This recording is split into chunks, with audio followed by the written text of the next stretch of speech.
Paixão de Nosso Senhor Jesus Cristo, segundo Marcos.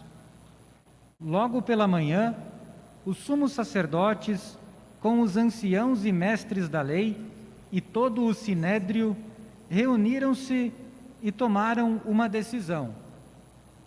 Levaram Jesus amarrado e o entregaram a Pilatos. Pilatos o interrogou: Tu és o rei dos judeus? Jesus respondeu: Tu o dizes. E os sumos sacerdotes faziam muitas acusações contra Jesus. Pilatos o interrogou novamente: Nada tens a responder? Vede quanta coisa te acusam? Mas Jesus não respondeu mais nada, de modo que Pilatos ficou admirado. Por ocasião da Páscoa, Pilatos soltava o prisioneiro que ele pedissem. Havia então um preso chamado Barrabás entre os bandidos que, numa revolta, tinha cometido um assassinato. A multidão subiu a Pilatos e começou a pedir que ele fizesse como era costume. Pilatos perguntou: Vós quereis que eu solte o rei dos judeus? Ele bem sabia que os sumos sacerdotes haviam entregado Jesus por inveja. Porém, os sumos sacerdotes instigaram a multidão para que Pilatos lhe soltasse Barrabás. Pilatos perguntou de novo: Que quereis então que eu faça com o rei dos judeus? Mas eles tornaram a gritar: Crucifica-o! Pilatos perguntou: Mas que mal ele fez? Eles, porém, gritaram com mais força: Crucifica-o! Pilatos, querendo satisfazer a multidão, soltou Barrabás, mandou flagelar Jesus e o entregou para ser crucificado. Então os soldados levaram para dentro do palácio, isto é, o pretório, e convocaram toda a tropa. Vestiram Jesus com um manto vermelho, teceram uma coroa de espinhos e puseram em sua cabeça, e começaram a saudá-lo: Salve, Rei dos Judeus! Batiam-lhe na cabeça com uma vara, cuspiam nele e, dobrando os joelhos, prostravam-se diante dele. Depois de zombarem de Jesus, tiraram-lhe o manto vermelho, vestiram-no de novo com suas próprias roupas e o levaram para fora, a fim de crucificá-lo. Os soldados obrigaram um certo Simão de Cirene, pai de Alexandre e de Rufo, que voltava do campo, a carregar a cruz. Levaram Jesus para o lugar chamado Gólgota, que quer dizer Calvário. Deram-lhe vinho misturado com mirra, mas ele não o tomou. Então crucificaram e repartiram as suas roupas, tirando a sorte, para ver que parte caberia a cada um. Eram 9 horas da manhã, quando o crucificaram. E ali estava uma inscrição com o motivo de sua condenação: o Rei dos Judeus. Com Jesus foram crucificados 2 ladrões, um à direita e o outro à esquerda. Os que por ali passavam o insultavam, balançando a cabeça, dizendo: Ah, tu que destróis o templo e reconstróis em 3 dias, salva-te a ti mesmo, descendo da cruz. Do mesmo modo, os sumos sacerdotes, com os mestres da lei, zombavam entre si, dizendo: A outro salvou, a si mesmo não pode salvar. O Messias, o Rei de Israel, que desça agora da cruz, para que vejamos e acreditemos. Os que foram crucificados com ele também o insultavam. Quando chegou o meio-dia, houve escuridão sobre toda a terra, até às 3 horas da tarde. Pelas 3 da tarde, Jesus gritou com voz forte: Eloi, Eloi, lama sabachthani. que quer dizer: meu Deus, por que me abandonastes? Alguns dos que estavam ali perto, ouvindo, disseram: Vejam, ele está chamando Elias. Alguém correu e embebeu uma esponja em vinagre, colocou-a na ponta de uma vara e lhe deu de beber, dizendo: Deixai, vamos ver se Elias vem tirá-lo da cruz. Então Jesus deu um forte grito e expirou. Fiquemos de joelhos.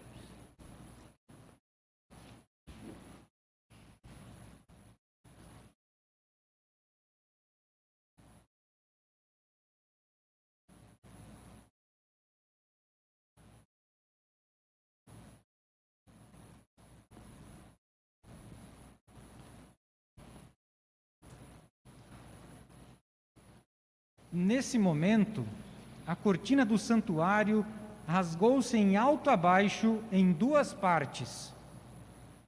Quando o oficial do exército, que estava bem em frente dele, viu como Jesus havia expirado, disse: Na verdade, este homem era filho de Deus. Palavra da salvação. Glória a vós, Senhor.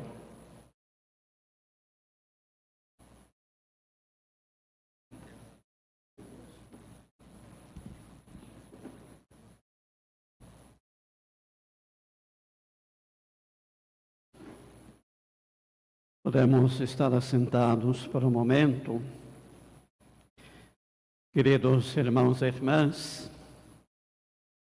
tendo vivenciado o período quaresmal, que evidentemente ainda continua, o período da quaresma vai até a quarta-feira santa, véspera, portanto, do início do tríduo pascal, que começa com a celebração da ceia do Senhor, instituição do sacerdócio, passando pela sexta-feira da paixão, morte e o sábado, portanto, da vigília pascal.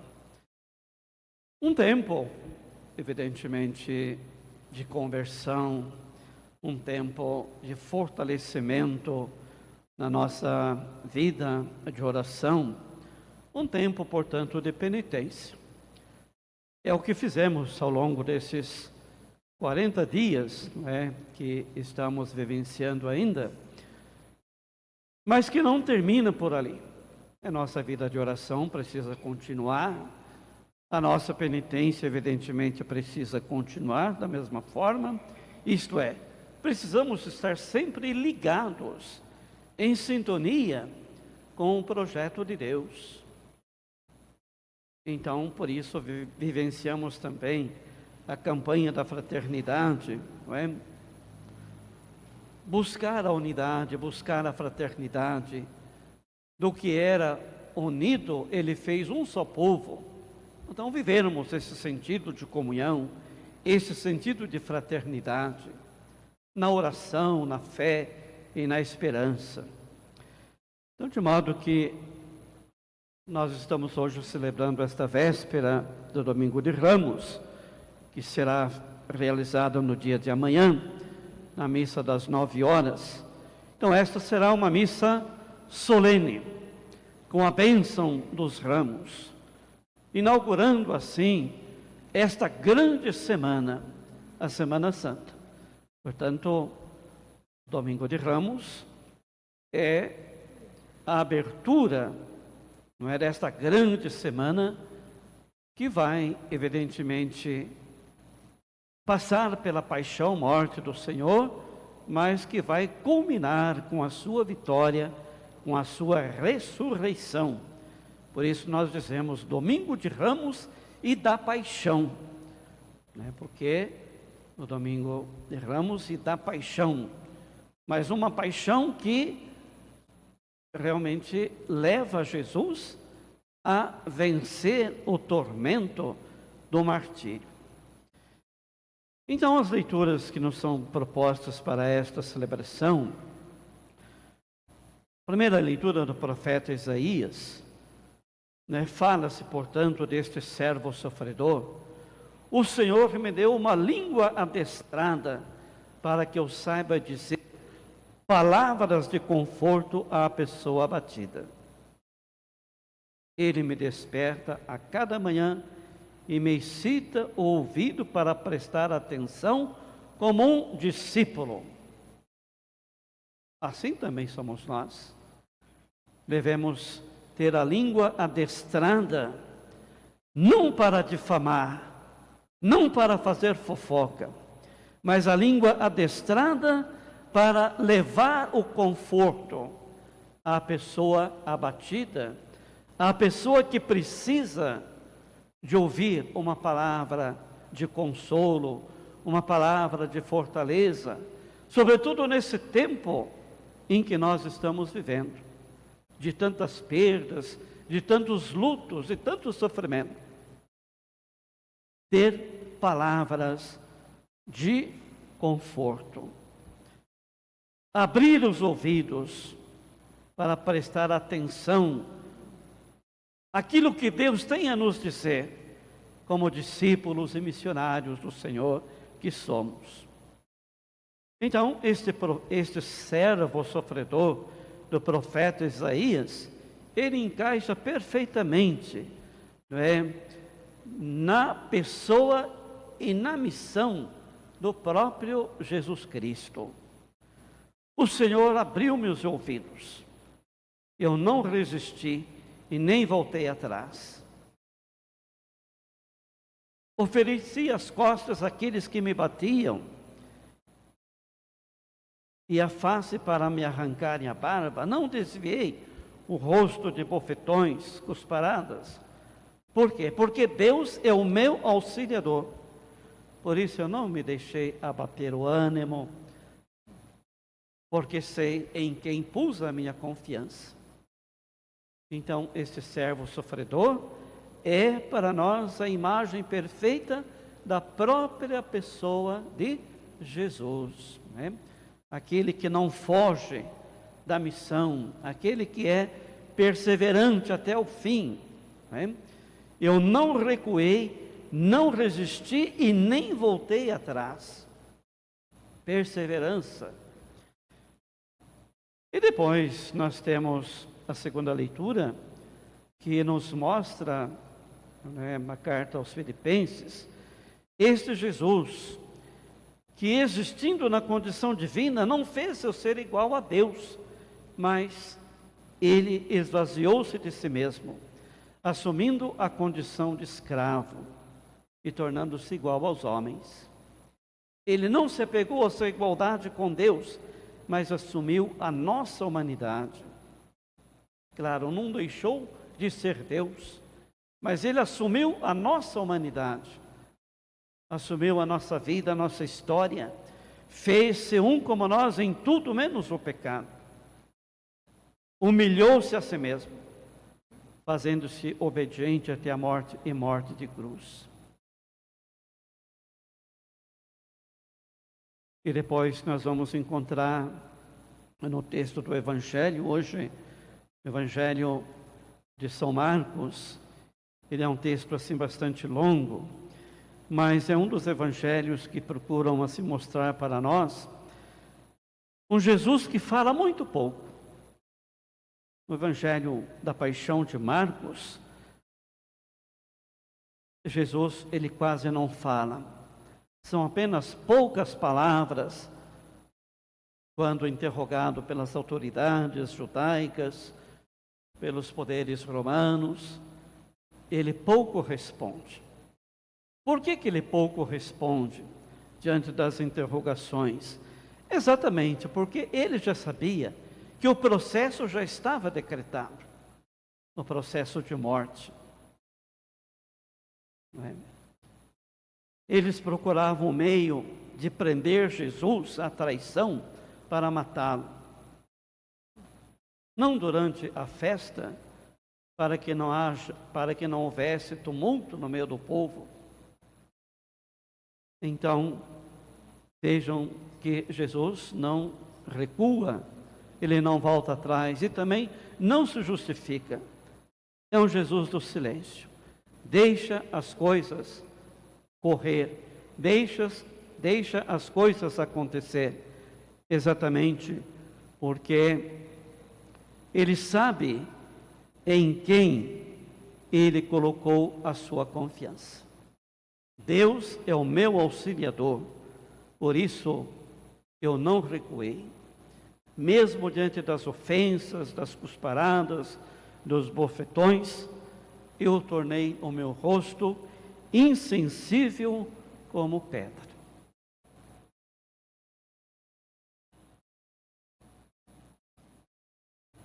Todos nós sabemos por que Jesus foi levado à cruz. Qual é a razão da sua paixão e morte? Exatamente por causa da sua fidelidade ao projeto do Pai. Exatamente porque Jesus veio subverter uma ordem pré-estabelecida, o poder. E por isso era necessário arrumar um jeito, uma maneira de eliminar Jesus, tirá-lo de cena. Por isso, ele é interrogado, não é? Que mal fizestes? E Jesus não responde nada.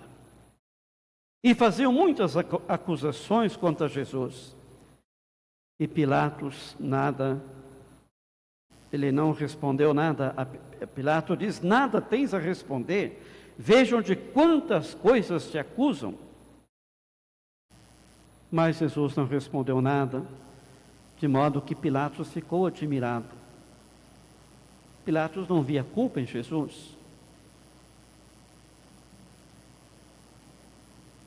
Mas ele preferiu lavar as suas mãos. Lavar as mãos significa um sinal de irresponsabilidade. É como que quem dissesse: eu não tenho nada a ver com isso. Este é um problema de vocês. Resolvam este problema. Então, é a maldade. É a falta de responsabilidade, de tomar uma posição. Então, ele preferiu lavar as mãos. Quantas vezes também nós não lavamos as nossas mãos diante de muitas situações? Tiramos o nosso corpo por fora. Eu não sei, eu não vi, não quero saber. Resolvam vocês. Então, é uma irresponsabilidade. E depois vamos ver também no dia de amanhã, aquela multidão que seguia Jesus, aclamando: bendito que vem em nome do Senhor, hosana nas alturas. Esta mesma multidão é aquela que vai gritar depois, como nós fizemos aqui: crucifica-o, crucifica-o. Então, esta multidão, ela se torna uma massa de manobra pelas autoridades, que pede exatamente a condenação de Jesus, o justo e inocente, e pede exatamente a liberdade, não é, de um homem que era muito perigoso, Barrabás. Mandou soltá-lo e flagelar Jesus e o entregou para ser crucificado. E assim, Jesus é crucificado entre dois ladrões. Né? Um deles reconhece: nós estamos aqui sofrendo porque nós estamos pagando uma culpa. Mas ele, Jesus, não fez mal nenhum. Enquanto que o outro o insultava, dizendo: se você é o Filho de Deus, salve-te a ti mesmo e também salve a nós.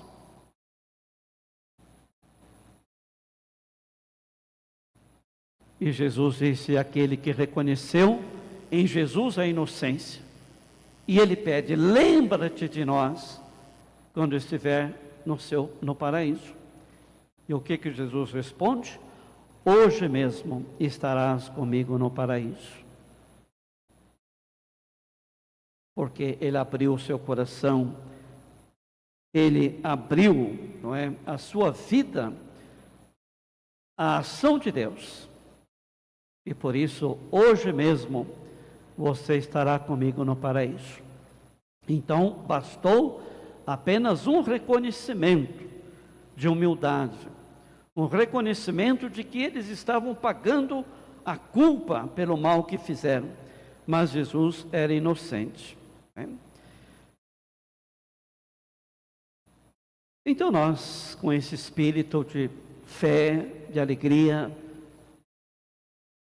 mesclado também por muita tristeza e por muita dor, vamos adentrar esta Semana Santa. Nós vamos caminhar com Jesus, fazer o caminho com Ele até o Calvário, para sofrermos a paixão, morrermos com Ele, para também ressuscitarmos com Ele para a vida eterna. Então, toda esta narrativa do Evangelho não termina na cruz, não termina no sofrimento, na paixão, mas termina exatamente na ressurreição, na vitória da vida sobre a morte. Não haverá ressurreição se não houver antes aquela tristeza, a agonia da morte na sexta-feira da paixão. O silêncio, a escuridão, as trevas. Mas a grande resposta virá exatamente na noite do sábado. Jesus ressuscitou. Ele está vivo, presente no meio de nós.